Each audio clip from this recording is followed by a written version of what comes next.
एक बात बताइए, अगर किसी मुस्लिम को इस तरीके से जबरन हिंदू बना दिया जाता तो क्या इस देश में हंगामा कितना बड़ा होता? लेकिन इस पर अब हंगामा नहीं हो रहा। देखिए, एक तो मैं आपको धन्यवाद देता हूं, आप इतने गंभीर मुद्दे पर बहस कर रहे हैं। न्यूज नेशन को धन्यवाद देता हूं। पहली बार मैं ये अंतर देख रहा हूं कि अब हिंदुओं के साथ हुए अन्याय की आवाज भी उठने लगी है। ये बहुत अच्छी बात है। सबसे बड़ी बात पांडे जी ये है कि हमें इस देश में सबसे पहले इस्लाम के बेसिक पर बात करनी चाहिए।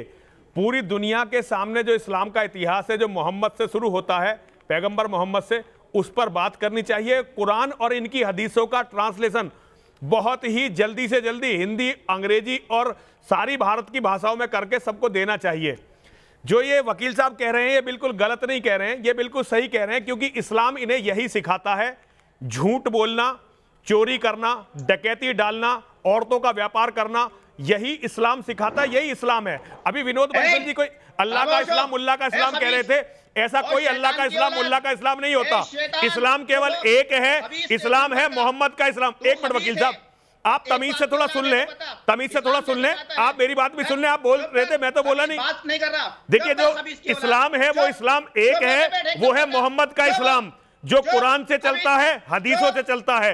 और वो इस्लाम यही कहता है कि पूरी दुनिया में जब तक एक भी काफिर है, इनका जिहाद चलता रहेगा।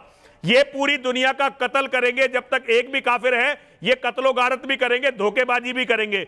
मेरी समझ में नहीं आता कि हम 1400 साल से इसके शिकार हैं, लेकिन आज भी खुलकर नहीं बोलना चाहते। ये एक तारिक फतेह साहब है, उन्होंने डाला है जुमला, एक चुटकुला कि अल्लाह का इस्लाम और मुल्ला का इस्लाम। ऐसा कोई इस्लाम नहीं है, इस्लाम केवल मोहम्मद का है। और मैं न्यूज नेशन को बधाई देना चाहता हूं कि आप ये बातें दुनिया के सामने ला रहे हैं। मैं एक डिबेट की चुनौती आपके चैनल से पूरी दुनिया के मुसलमान मौलानाओं को देना चाहता हूं। आइए बैठते हैं, कुरान पर डिबेट करते हैं, आपकी हदीसों पर डिबेट करते हैं। अगर ये सारे जिहाद आपकी हदीसों में, आपकी कुरान में, आपके इतिहास में ना मिले तो जो आप कहें वो सजा मुझे दीजिए। लेकिन सत्य तो यह है कि दुनिया इस्लाम के लेकिन सवाल ये है, भारत नहीं समझा, फ्रांस नहीं समझा, अमेरिका नहीं समझा, जिन बातों का जिक्र कर रहे हैं, क्या कुरान में ऐसा क्या कुरान में ऐसा लिखा हुआ है क्या जो मुस्लिम नहीं है उन्हें काफिर कहा जाए? बिल्कुल, या फिर उन्हें मार दिया जाए और कत्ल किया जाए।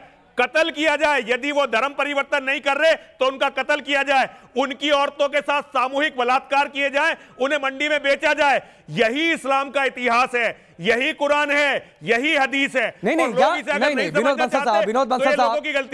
बंसल साहब, नरसिम्हानंद जी जिन बातों का जिक्र कर रहे हैं, कुरान अलग, उसकी परिभाषा अलग, इन लोगों ने गढ़ तो नहीं ली है और उसका अपने हिसाब से इस्तेमाल।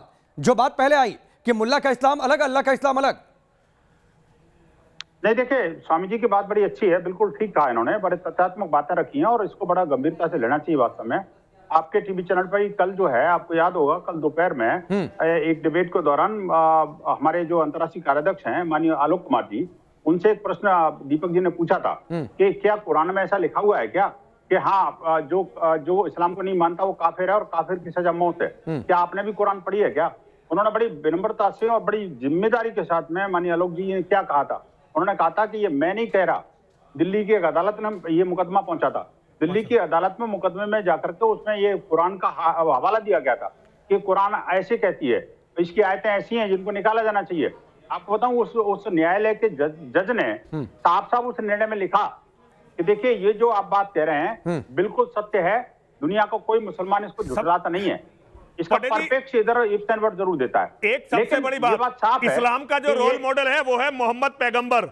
मोहम्मद पैगंबर के जीवन पर आज पूरी दुनिया को एक डिबेट की बहुत बड़ी जरूरत है। मोहम्मद पैगंबर के जीवन पर अगर डिबेट नहीं होगी तो आप इस बवाल को समझ नहीं सकेंगे जो पूरी दुनिया में हो रहा है, क्योंकि मोहम्मद पैगंबर ही रोल मॉडल है इस्लाम का। हर मुसलमान मोहम्मद पैगंबर जैसा काम करना चाहता है, उसके जैसा दिखना चाहता है। ये गंदी वाली दाढ़ी जो है उसी का निशान है। ये सब कुछ वैसा ही करना चाहते हैं। अगर भारत में अगर हिंदू, अगर क्रिश्चियन, अगर यहूदी पूरी दुनिया के मोहम्मद साहब के जीवन को नहीं समझेंगे तो आप जीवित नहीं रह सकेंगे, आपके बच्चे बच नहीं सकेंगे, आप इन प्रश्नों से भाग नहीं सकते। हमें यह करना ही पड़ेगा, कितनी ही कीमत देनी पड़े, चाहे नरसिंहानंद का सर कल काट दिया जाए, लेकिन हमें मोहम्मद की यह सच्चाई पूरी दुनिया को बतानी पड़ेगी।